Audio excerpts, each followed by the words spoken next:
Muchas gracias. A demostrar, que es contar con una serie de lineamientos web que permiten convertir tus sitios web en herramientas optimizadas. Entonces, esto quiere decir que convertimos a todos los aplicativos o a todos digamos, las extensiones digitales de una forma puntual, orientado siempre a los objetivos del negocio, pensando en los usuarios.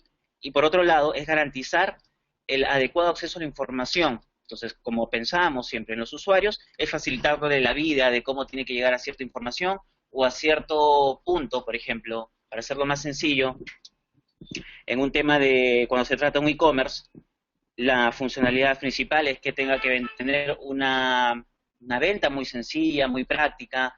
Entonces, esto es lo que nos referimos nosotros cuando queremos garantizar un adecuado acceso a la información.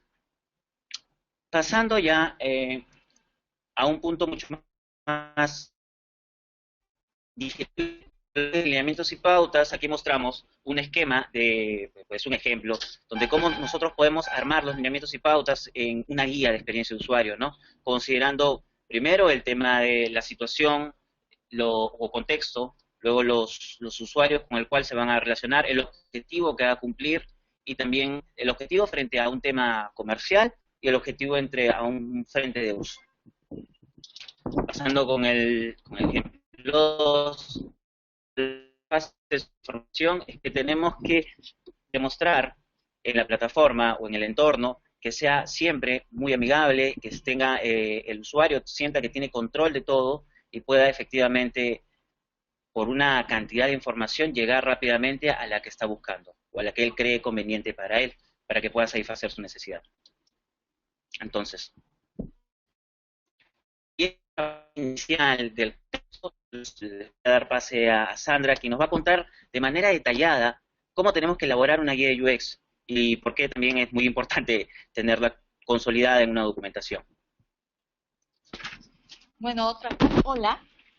Bueno, como decía Marlon, hay estas dos grandes cosas por las cuales debemos tener una guía UX, pero hay algo más que también vale la pena mencionar, que es que esta guía va a servir para que todos aquellos involucrados en un proyecto de experiencia de usuario o en un proyecto de creación de productos tengan una base de donde tomar consejos o una directriz que les permita saber cómo tienen que diseñar esos productos, ¿no?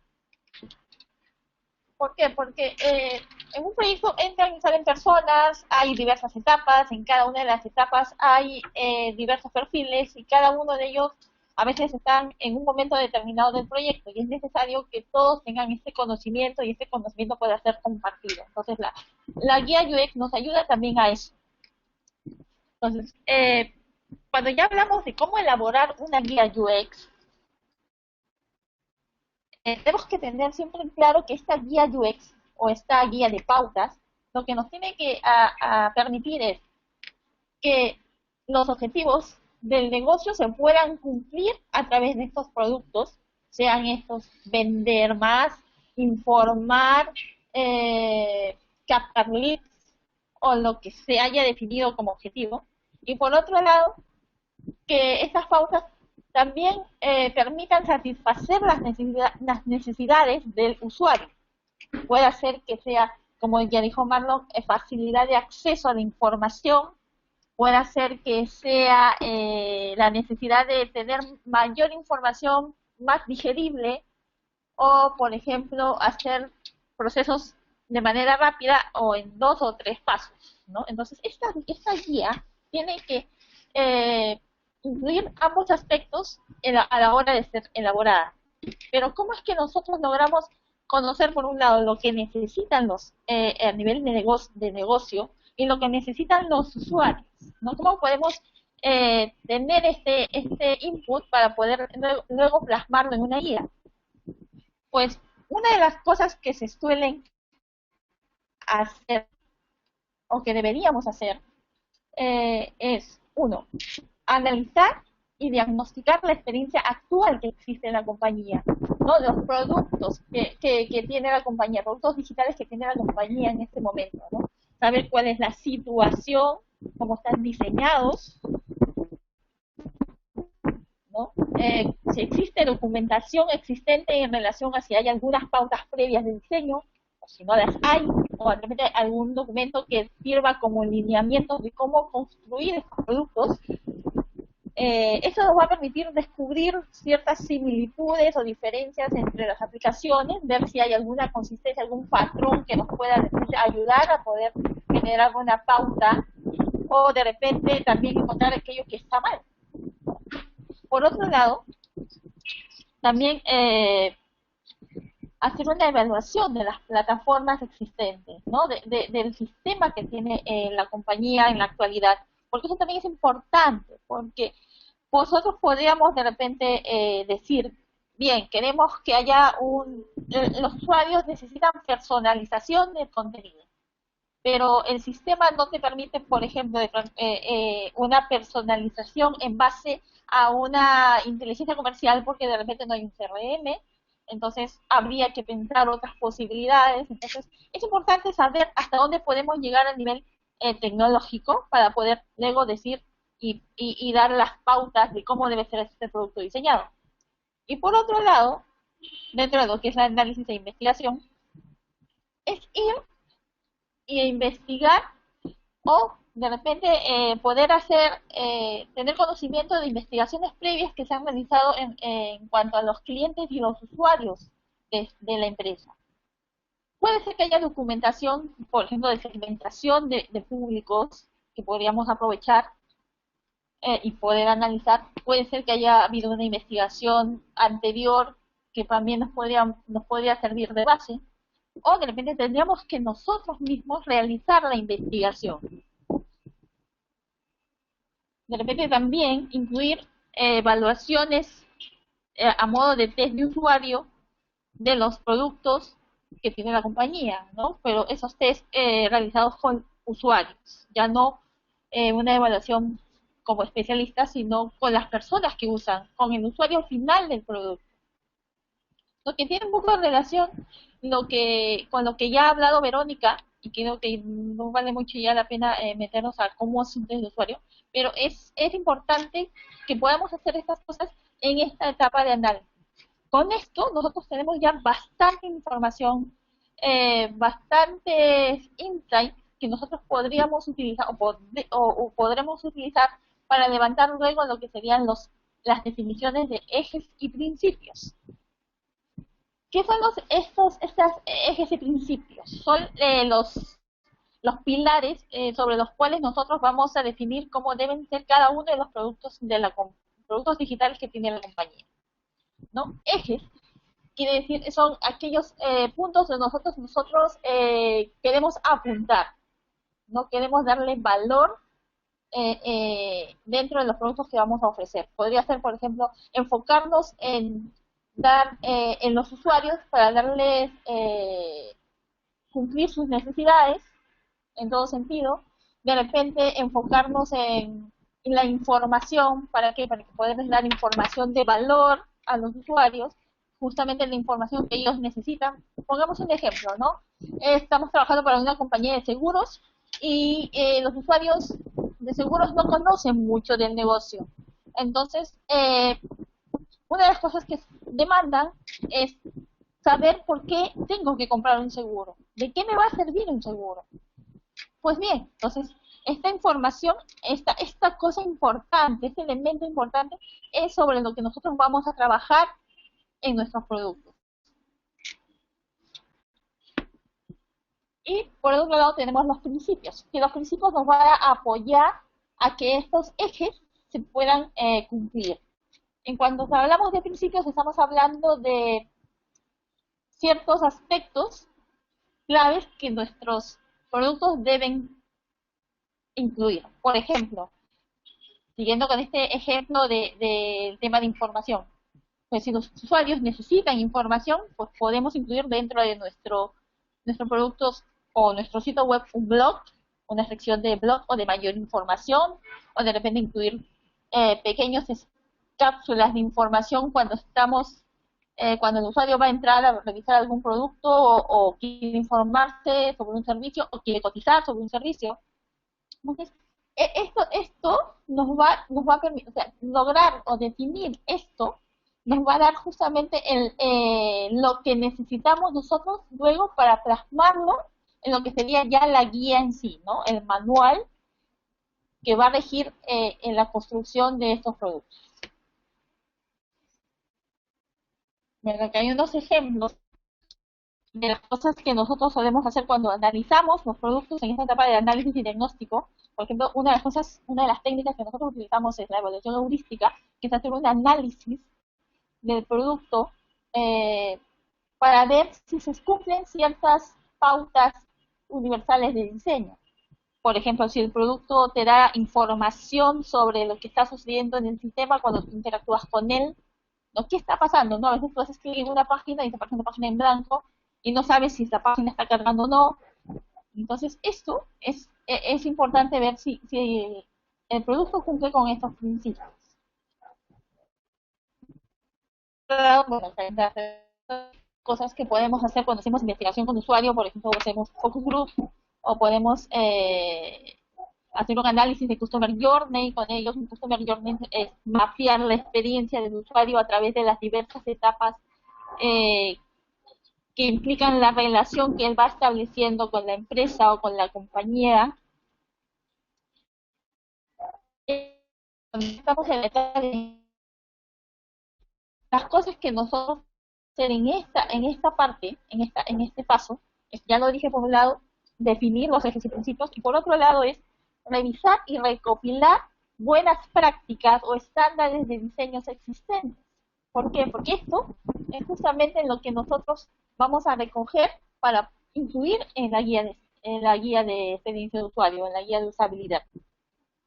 Son ejemplos que van a servir para explicarle o para hacer más tangible de qué estamos hablando cuando estamos hablando de estos principios, ¿no? Buenas prácticas, por ejemplo, de creación de formularios, de creación de redacción de textos, de cómo hacer un tratamiento de imágenes dentro del sitio. Si, por ejemplo, nosotros hemos puesto que uno de los principios es dar más sentido humano a la página, pues deberíamos buscar ejemplos o pautas de cómo esto se puede lograr de manera exitosa. Entonces, a eso hablamos cuando decimos que hay que recopilar y revisar estos estándares de diseño, ¿no? Cosas que son pautas formales de cómo se deben diseñar en productos digitales, ¿no? Que son pautas generales, porque los principios y los ejes son más específicos en relación al producto que necesita la compañía y los usuarios de esta compañía. Por ejemplo, cuando vamos a diseñar un sitio móvil, tenemos que saber cuáles son las pautas de uso de un producto móvil. Por ejemplo, temas de manipulación de dispositivos móviles, ¿no? Gestos, ¿no? ¿Qué es lo que se suele utilizar qué gestos se suelen utilizar para poder, por ejemplo, hacer un paso de imágenes, para que los usuarios puedan revisar una página en el móvil, que es lo que suelen hacer, y de acuerdo a eso nosotros vamos a definir cómo va a ser diseñado el sitio móvil. Hay que tener. Y por último está el tema de la elaboración de la guía en sí, del contenido de la guía. ¿Qué es lo que debe contener esta guía, no este manual? Por un lado, tenemos que plasmar y detallar claramente cada uno de los ejes que hemos definido. Por otro lado, los principios, dejarlos bastante claros para que, como ya les dije, las personas que vayan a utilizar este manual puedan saber exactamente de qué estamos hablando. Dejar también bien descritas y con ejemplos las pautas de diseño que vamos a implementar o que nosotros hemos definido para el diseño de estos productos. Por otro lado, explicar la metodología en cómo estas pautas y estos principios deben ser implementados dentro de un proyecto de diseño web, ¿no? O de diseño digital. ¿En qué etapas hay que, por ejemplo, ver el tema de arquitectura de información, o en qué etapas debemos empezar a validar que estos principios se hayan implementado adecuadamente en el diseño del producto. Y al final, tener un capítulo que hable de las pautas de validación, es decir, de cómo el equipo debe realizar la validación de que estos principios o estos ejes se han implementado adecuadamente en los productos que se han diseñado dentro del proyecto. Y acá estamos incluyendo una guía o un checklist de validación que sea fácil y sencillo, que sirva como pauta para que alguna persona del equipo pueda validar que realmente el producto se ha diseñado bajo los estándares que se han establecido en la guía. Acá también nosotros incluimos, por ejemplo, la definición de cómo va a ser la interacción o el flujo de interacción del producto. Es también uno de los puntos que deben incluirse en la guía de UX, porque esto tiene que quedar claro para que quien venga y construya o diseñe el producto sepa cuál es el flujo de interacción o cómo debe operar un proceso dentro del sitio web. ¿Cuál es la interacción que nosotros queremos lograr que realice el usuario en la página web o en el dispositivo móvil?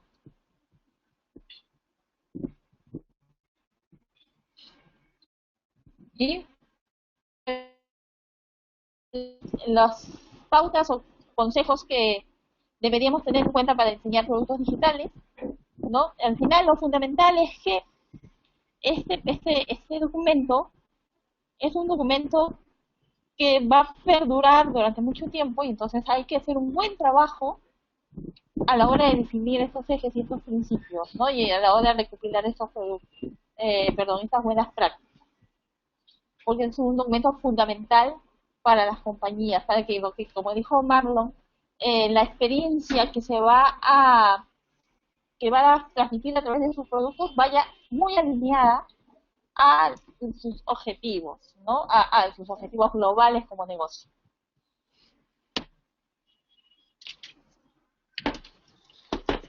Bueno, entonces con eso estamos nosotros dando un poco por terminado digamos, esta pequeña exposición para ustedes. Sin embargo, a ver si queda alguna pregunta, alguna duda sobre esta parte que hemos tocado, sobre qué es ya la documentación final de todo este proceso, ¿no? Entonces, entendiendo un poco más y poniéndole un poco más de fuerza cuando hablamos en este guía UX, ya lo contó muy bien Sandra, es rápidamente poner todas las cosas que se habló en lo que hemos tocado, en muchos temas que hemos tocado hoy, tanto como la parte del user research, luego también la parte de lo que es arquitectura de información o boceteado rápido, por ejemplo, cuando se habló cómo se tiene que tomar un tema UX en las startups. Entonces, luego también cuando hablamos en cuanto a ejes estratégicos, por ejemplo, para el tema de comunicación, importante el tema de cómo voy a comunicar, ¿no? Hay un tema que David lo comentó, que es el tema de la persuabilidad. Nosotros lo tenemos muy en cuenta, que es muy importante para poder, de alguna manera, siempre ser más cercanos y orientar siempre al objetivo de una manera muy persuasiva a los usuarios, ¿no? Entonces, todas estas cosas, todos estos temas siempre tienen que estar ahí puestos, ¿no? Me decías, no sé si habrá alguna pregunta del público, alguien que quiera de repente saber algo más. Hola, hola Sandra, hola Marlon. Bueno, sí, efectivamente tenemos algunas preguntas de la sala, así que está muy bueno y que les quiero hacer un resumen, porque tengo a Erlensi Muñoz y a Mariano Calle haciendo una pregunta que es muy parecida y que tiene que ver, ¿cierto?, con la compatibilidad de todos estos procesos de documentación con metodologías ágiles. Entonces, lo voy a resumir porque la pregunta de Mariano Calle, una de las preguntas de Mariano Calle se representa en la pregunta de Erlensi Muñoz. Si estamos hablando de marcos de trabajo ágil, ¿esta guía en qué momento se va a construir? Es decir, ¿se vuelve como un tema evolutivo o se deja para el final del proyecto? Yo tengo la respuesta, pero me gustaría pedirle a ustedes, chicos, que nos acaban de comentar de su experiencia, a ver si nos pueden ayudar a responderle a Erlensi y a Mariano Calle. Sí, mira, yo les respondo a este tema. Bueno, gracias por la pregunta a ambos. En un entorno ágil, yo creo que podemos empezar por dar, y creo que sí podríamos empezar dando por lo menos las pautas de los ejes y principios estratégicos, porque lo que viene después es diseño de producto. Pero al final, yo creo que ya quedaría lo que sería la elaboración del documento completo, ¿no? Porque ya hemos terminado el producto, ¿no? Ya tenemos bien definido cómo va a ser el producto o cómo van a ser las interacciones de los productos, cómo van a ser las pantallas, cómo van a estar diseñadas, cómo va a ser la estructura. Entonces, yo creo que podría dividirse de estas dos maneras, ¿no? Por un lado, la parte más estratégica que implica estos ejes y principios, y ya la parte más detallada, dejarla para el final, ¿no? No sé si eso responde a la pregunta o de repente quieren alguna aclaración adicional, algo más. No, por lo menos eso es lo que yo creo que es la mejor forma de trabajar en un entorno ágil, ¿no? Porque en el entorno ágil hay cosas que se van a ir, que van cambiando, que se van validando, que se van trabajando en el mismo proceso, ¿no? En el mismo proyecto, a lo largo del proyecto. Sí, gracias Sandra. De hecho, Erlensi nos contesta muchas gracias. Yo agregaría que estos procesos de documentación, si me permiten, también pueden ser previos y tienen que ver con una estrategia de mediano o de largo plazo, la construcción de una estrategia digital de mediano o de largo plazo de un gran corporativo, por ejemplo.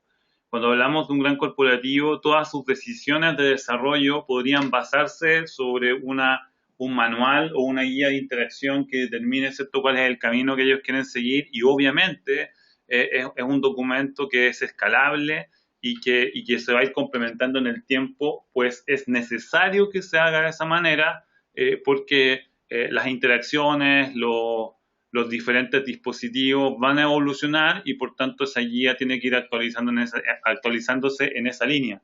Sin embargo, hay definiciones que son generales y que son profundas que están determinadas por este proceso de documentación. Sí, totalmente de acuerdo. Hay una Totalmente de pregunta. acuerdo. Sí. Por favor, Sandra, disculpa. Eh,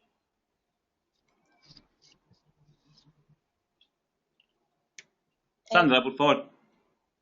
Sí, bueno, decía, totalmente de acuerdo con lo que tú comentas. Sí, en un proceso ágil, todo lo que se vaya a desarrollar va a tener una evolución, ¿no? En lo que se saque en una primera etapa va a ser lo que se necesita hacer en ese momento, lo que se puede hacer en ese momento, pero al final todo esto es escalable, como tú mismo lo comentas, ¿no? Incluso las guías. Así es. Sí, el Lenzi comenta que esta guía podría plantearse como un proyecto paralelo y sí, me parece que es correcto, Lenzi, esa reflexión.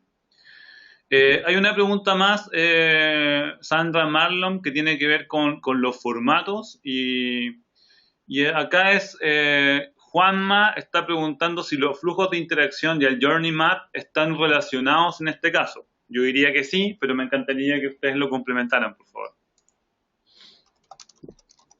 Sí, definitivamente están relacionados, porque de todas maneras hay procesos que implican varias etapas del Customer Journey.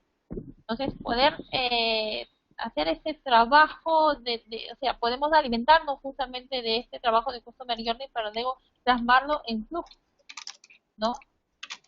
Porque hay cosas por ejemplo, cuando estamos hablando de la estrategia unicanal, hay puntos en donde, por ejemplo, el usuario entra a hacer un proceso o un flujo a través de un dispositivo y termina haciendo de otro. Entonces, sí es importante tener en cuenta el Customer Journey, porque acá nosotros hemos definido cuál es la experiencia que quiere el usuario o que debe el usuario recibir en cada canal, ¿no?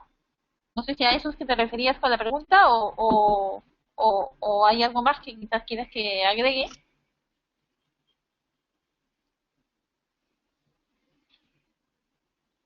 Hola Sandra. Bueno, yo creo que lo complementa. Tengo la impresión de que eso respondería y sí, Erlensi nos está diciendo muchas gracias también. Juanma, me imagino que sí. Am, Mariano Calle nos está preguntando algo que siempre es un tema y yo creo que esto tiene que ver en general con todas las presentaciones que hemos hecho el día de hoy. Falta una, los invito a que se queden. Que tiene que ver con qué formatos o soportes utilizamos para la entrega de documentación UX. Eh, ¿Algo que quisieran Bueno, agregar, Marlon, Sandra?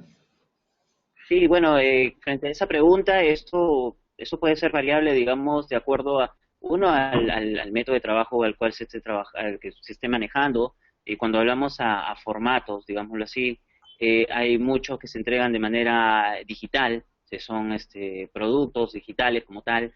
En cuanto me refiero a esto de documentación digital, son URLs con un manual tipo ayuda que se manejan en estos sites o en alguna red social, ¿sí? Donde ahí se tiene todo el detalle. Entonces, sí, también hay luego otros por medios escritos que pueden variar de acuerdo digamos, a las reglas que tenga el proyecto, ¿no? No hay un hito que diga, no, así tienen que ser todos en todos los proyectos y único de esta forma, ¿no? Eso puede ir variando. Perfecto. Gracias, Marlon.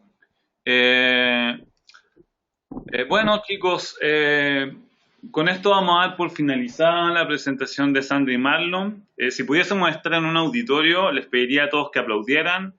Nuestra audiencia ha ido cambiando en el tiempo. Les comento que hemos tenido un promedio de 160 personas conectadas todo el tiempo. Eso nos hace muy felices. Y durante toda esta mañana que hemos estado compartiendo contenido, eh, obviamente la presencia de ustedes ha sido muy importante y bueno, le podría sugerir un aplauso, pero cada uno está ahí en su oficina, alguna gente está con aplicaciones en su teléfono móvil, y nos encanta que esta experiencia del UX Day esté llegando a sus oídos a través de todas las diferentes plataformas. Eh, quiero agradecer la participación de Marlon entonces y de Sandra. Y pues nada, vamos al contenido.